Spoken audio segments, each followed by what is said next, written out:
गोद लिया बेटा। तमाम कोशिशों के बाद भी आशीष और उसकी बीवी मुक्ता को बेटा नहीं होता। उनकी एक बेटी होती है रश्मि। अरे मुक्ता, बेटा ना होने की चिंता मुझे खाई जा रही है। इतनी जमीन जायदाद कारोबार किस काम का अगर बेटा नहीं होगा तो। हाँ जी, आप सही बोल रहे हैं, लेकिन हम कर भी तो क्या सकते हैं। तभी वहाँ पड़ोस की रीमा आ जाती है। अरे भाई साहब, भाभी, अभी तो आप लोगों की उम्र ही क्या है, किसी का लड़का गोद ले लीजिए, पढ़ाई करवाइए, अपने संस्कार दीजिए, कल को आपका बेटा बनकर काम ही तो आएगा। वरना बेटियों का क्या है, चले तो जाना है दूसरे के घर। दोनों को पड़ोसन की बात में दम लगता है और दोनों मिलकर लड़का गोद ले लेते हैं। सुनिए जी, शहर के सबसे अच्छे स्कूल में बेटे का एडमिशन हो गया है। अरे वाह, ये तो बहुत अच्छी खबर है। मुझे उसके आने जाने की टाइमिंग बता देना, मैं खुद जाकर पिक एंड ड्रॉप करूंगा। हाँ जी, वो तो ठीक है, लेकिन रश्मि, उसके स्कूल की भी तो छूटने का वही टाइम होता है ना। अरे स्कूल बस लगवा दो ना उसकी, देर से आएगी तो क्या हो गया, घर पर काम ही क्या है उसका। लेकिन अब क्या था, दोनों बच्चे घर में बड़े होने लगते हैं, लेकिन बेटे मोहन की आदतें ठीक नहीं होती। कहाँ जा रहे हो मोहन?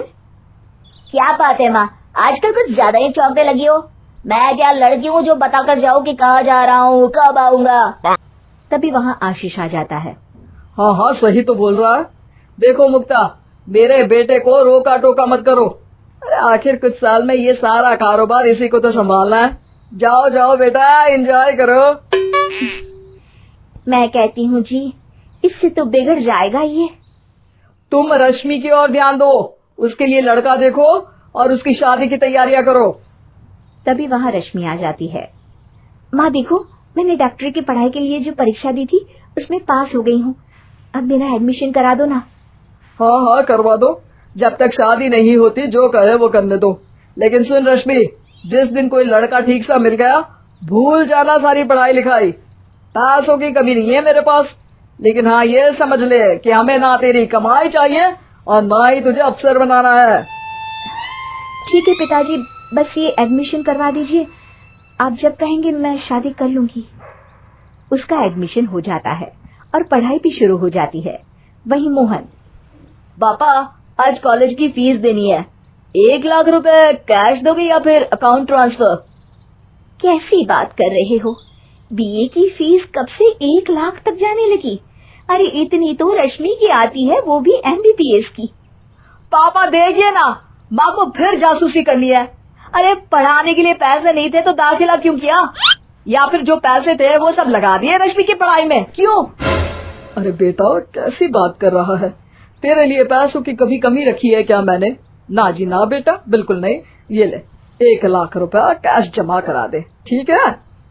कैसी बात कर रहे हैं जी, इतनी फीस नहीं होती किसी कॉलेज की। अब चुप रहो तुम, कोई काम तो है नहीं। मैं तो सोच रहा हूँ कि सारे नौकर चाकर निकाल दूं, कम से कम तुम घर के काम में मन तो लगाओगी और ये फालतू के विचार नहीं करोगी। अब मुक्ता क्या कहती, लेकिन अब उसका झुकाव अपनी असली औलाद यानी कि रश्मि की ओर ज्यादा रहने लगता है। एक बार, हे भगवान, मेरी तबीयत को न जाने क्या हो गया। रात के 12 बज रहे हैं इस वक्त। अस्पताल जाना ही ठीक रहेगा। हाँ जी ठीक है जी, आपको परेशानी हो रही है तो मैं आपको डॉक्टर के पास ले जाती हूँ। लगता है कि दिल की कोई परेशानी है। तुम मोहन को बुला लो ना, रात को औरतों को बाहर निकलना ठीक नहीं है। वो तो अच्छा है कि मोहन को हम लोगों ने गोद ले लिया। देखो ऐसे वक्त में कैसे लड़के काम आते हैं। मुक्ता को भी आशीष की बात में दम लगता है। मुक्ता आशीष के कमरे में उसे बुलाने के लिए जाती है, लेकिन उसे वो वहाँ दिखाई नहीं देता। अरे रश्मि, तेरा भाई कहाँ है? भाई मत बोलो माँ उसे मेरा, और मुझे क्या पता कहाँ है, पढ़ने दो ना मुझे, कल परीक्षा है मेरी। अरे तेरे पापा को दिल में दर्द हो रहा है बेटा, रुक मैं मोहन को फोन करके बुला लेती हूँ, वही उन्हें लेकर जाएगा। अरे मम्मी, वो कहाँ पूरी रात में घर रहता है, आप तो जानती है कि वो सुबह ही आएगा, और वो भी पी के। कहाँ होगा क्या पता, फिर भी आप फोन कर लीजिए, मैं तब तक पापा को गाड़ी में बिठाती हूँ। रश्मि जल्दी से पिता को कार में बिठाती है। मोहन आने से इनकार कर रहा है जी, बोल रहा है कि पापा को बोले आराम करे, कुछ नहीं होगा। हे भगवान, अब आपको इतनी रात में कैसे अस्पताल ले जाएंगे? मैं एम्बुलेंस बुलाती हूँ जी। माँ, पापा के दिल में दर्द है, ये सही नहीं है। मैंने पापा को पंप कर दिया है और मैं कार चलाकर अस्पताल जा रही हूँ, तुम सुबह आ जाना। ये बोलकर वो पिता को लेकर अस्पताल चली जाती है, जहाँ उनका पूरा इलाज होता है। अगले दिन सभी पिता के पास होते हैं, तब डॉक्टर कहते हैं, सही वक्त पर आप इन्हें यहाँ ले आई। थोड़ी सी भी अगर देर हो जाती ना तो पता नहीं क्या से क्या हो जाता। रश्मि बेटा, तू ना होती तो न जाने क्या होता। मोहन को रश्मि से चिढ़ हो जाती है। वो अगले दिन पिता को घर ले आता है और बाद में रश्मि की शादी करने की बात पर जोर लगाने लगता है। भाग्य से उसके लिए एक लड़का भी मिल जाता है। रश्मि, शादी से पहले मैं तुमसे ये पूछना चाहता हूँ कि जब तुम डॉक्टरी की पढ़ाई पढ़ रही हो तो फिर बीच में छोड़कर शादी करना क्या सही है?